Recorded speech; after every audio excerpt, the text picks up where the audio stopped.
Gaza में जारी युद्ध के बीच हमास चीफ याह्वा सिनवार को लेकर बड़ी खबर आई है। कहा जा रहा है कि इजरायली हमले में शायद सिनवार की मौत हो चुकी है।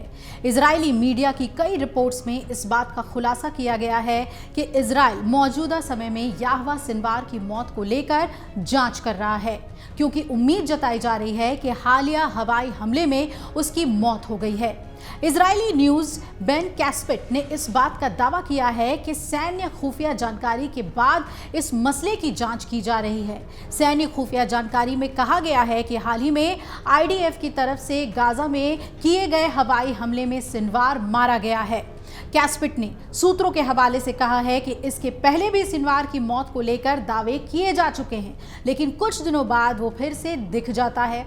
दूसरी तरफ इजरायली पत्रकार बराक रवीद ने अपने ट्विटर एक्स पे ये लिखा कि यरूशलेम के पास ऐसी कोई खुफिया जानकारी नहीं है जो याह्वा सिनवार की मौत के बारे में बताती हो।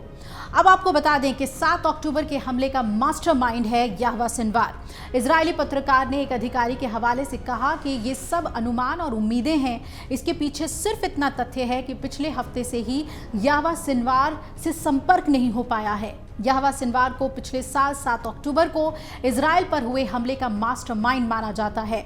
इस हमले में 1200 से ज्यादा इजरायली नागरिकों की हत्या हो गई थी और इसके साथ ही करीबन 250 इजरायली नागरिकों का अपहरण हुआ था।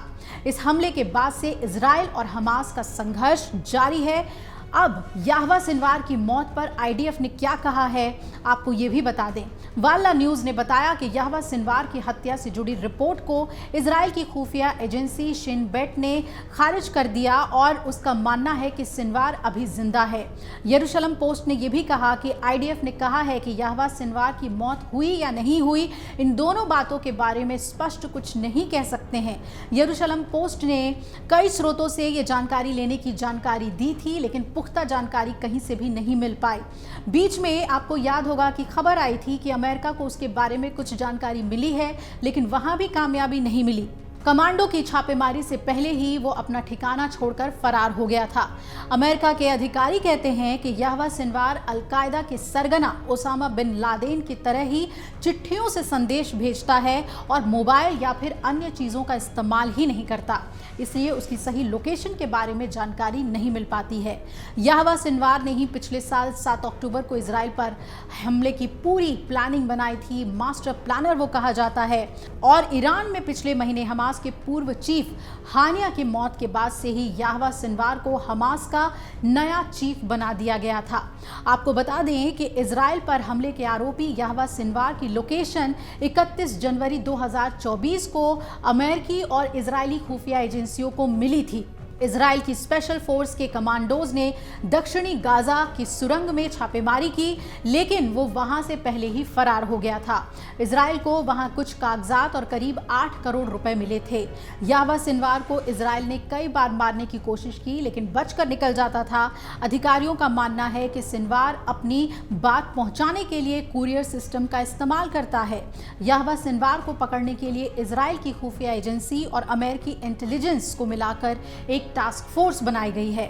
माना जाता है कि अगर याह्वा सिनवार पकड़ा जाता है या मारा जाता है तो इजरायली प्रधानमंत्री बेंजामिन नेतन्याहू के लिए ये बड़ी जीत साबित होगी और उसके बाद नेतन्याहू गाजा में हमले भी रोक सकते हैं।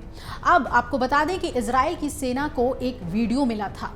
इजरायल और हमास युद्ध से पहले याह्वा सिनवार लोगों के बीच में ही रहता था। जंग के बाद से उसका तरीका पूरा बदल गया। कहा जाता है कि वो और उसका परिवार गाजा पट्टी की सुरंगों में रहता है। इजरायली सेना ने कई बार ऐसी सुरंगों को निशाना बनाया था, लेकिन वो फरार हो गया। जब इजरायली सेना गाजा की सुरंगों में गई तो उन्हें एक वीडियो मिला था और इस वीडियो में याह्वा सिनवार सुरंगों से निकलता हुआ दिखाई दे रहा था। अब देखना है कि ये जो खबरें निकलकर सामने आ रही हैं कि सिनवार का भी सफाया हो गया है, उसकी पुष्टि कब होती है। अगर आप ये वीडियो YouTube पर देख रहे हैं तो हमारे चैनल को सब्सक्राइब करें और बेल आइकन को दबाना ना भूलें। अगर आप Facebook पर ये वीडियो देख रहे हैं तो हमारे पेज को लाइक करें।